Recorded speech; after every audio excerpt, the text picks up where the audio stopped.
impossible geometries.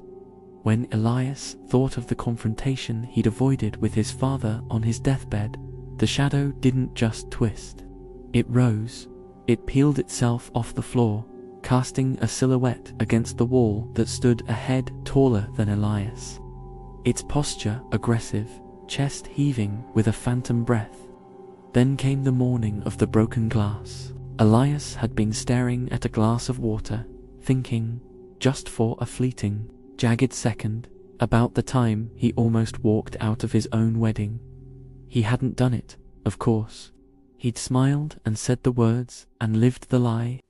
But as the memory of that suffocating "I do" hit him, his shadow's hand didn't just reach for the glass, it swept it off the table.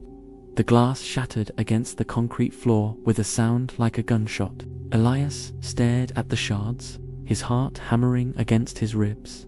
He hadn't moved, his muscles hadn't even twitched, but his shadow was already retracting its arm, looking smugly satisfied in its darkness. He realized then that he wasn't haunted by his fears. He was being replaced by his potential.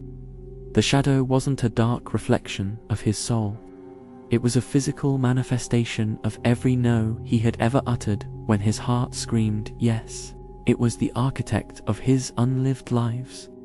A towering monolith made of every suppressed decision, every aborted dream, and every cowardice he'd disguised as being practical. The final twist came at the threshold of his balcony, 40 stories above the gridlocked streets. Elias was thinking of the ultimate exit, the one he'd considered 1,000 times but never had the nerve to take. As the thought crossed his mind, the shadow didn't wait for his hesitation. It stepped forward, dragging Elias's physical body with it, the ink-black feet leading